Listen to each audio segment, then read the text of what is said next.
The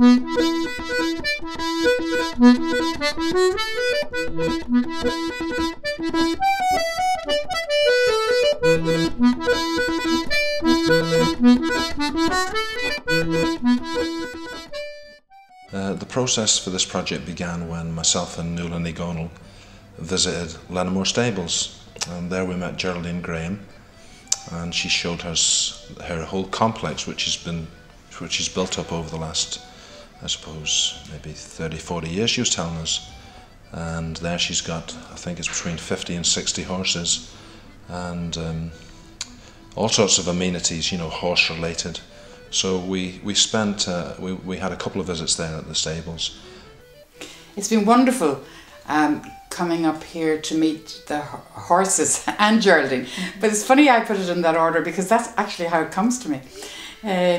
It's really made me begin to think for the first time in my life about what is it that's in horses, that how are they wired so that they, who are such big, imposing, powerful animals, can allow us to command them and to ride them, to get up on them and to order them. I mean, there's something I'd never thought of before. It's quite remarkable. Again, all I can think of is this horse, Frank, that I was on, who, when I saw him first, terrified the daylights out of me. I said, when I got up on him, I thought, my God, how will I ever get down again? I was looking at the world from a completely different point of view. And then gradually, as I relaxed, he was such a good, kind animal.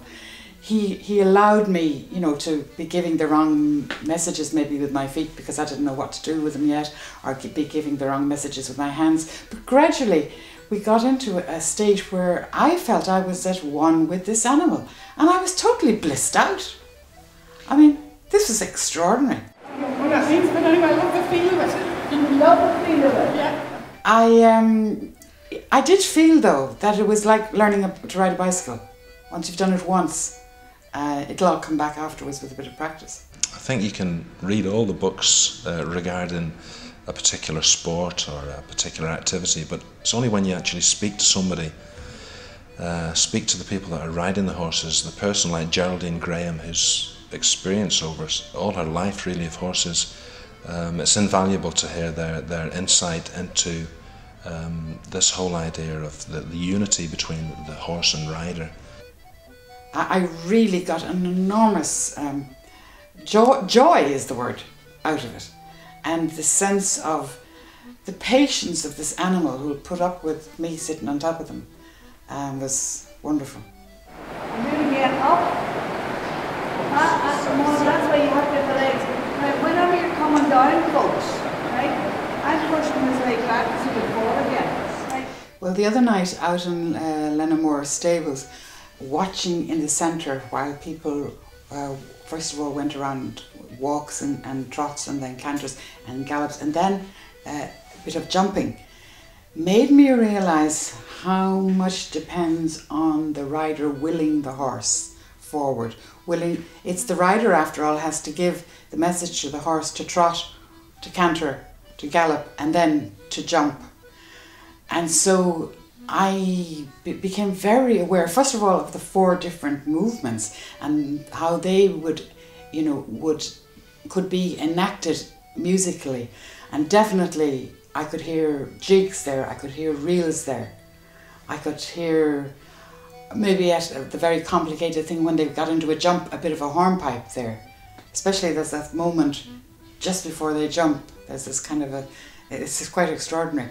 And that is something that I'd never put music and the movement of a horse together before. So that was really extraordinary. But you get the rhythm, you know, when it's 1, 2, 1, 2, 1, 2. Trot, that'll be your first pace, or the first pace is your walk, and it's a 4-time pace. 1, 2, 3, 4. 1, 2, 3, 4. Well, the canter's the 3rd pace, canter, and that's 1, 2, 3, 1, 2, 3, 1, 2, 3. Right? And that's jig time. That's jig time. That's jig time. That's the way we're doing the jig. Yeah. That's wonderful. And the gallop is 4 time. 1, 2, 3, 4, 1, 2, 3. That's a faster pace. So that's real time. Yeah. That's real time. Yeah, that's good. Reel. So you've got your reel in your... And the jig.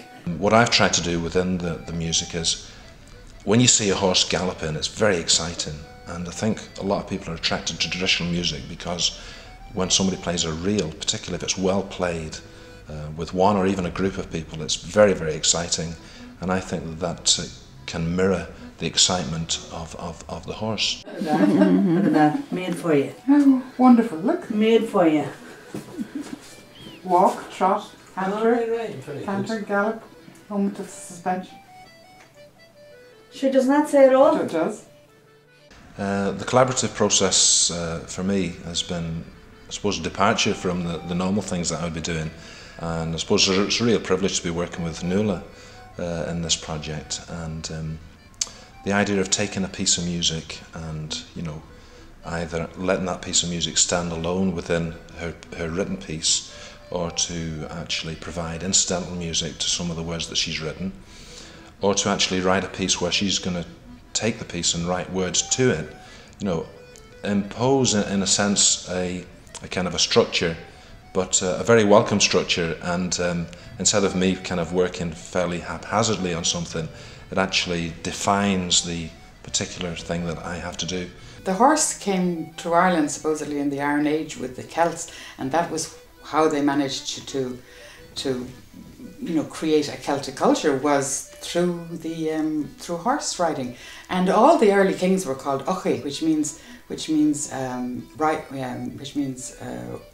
rider of horses. So a lot of the oldest mythological material in Ireland is connected with horses, and in all the old sagas you have people riding horses and chariots, and there's a lot of things to do with horses.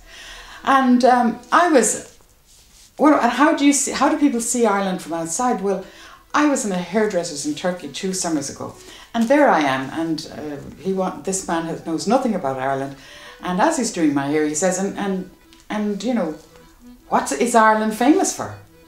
And the first thing that came into my mind was music and horses. So I do think this is a particularly serendipitous arrangement, the way this has happened. I'm really excited about the piece because, as I said, this is a kind of new departure for me to be involved in something like this. And I love composing tunes, and especially if somebody likes the tunes, and to actually hear, I think there's a powerful combination between melody and words, and I'm really looking forward to hearing Nuala's words in Irish, which will be sung by the children of the schools in Derry. I think it's going to be a really fantastic experience to hear that.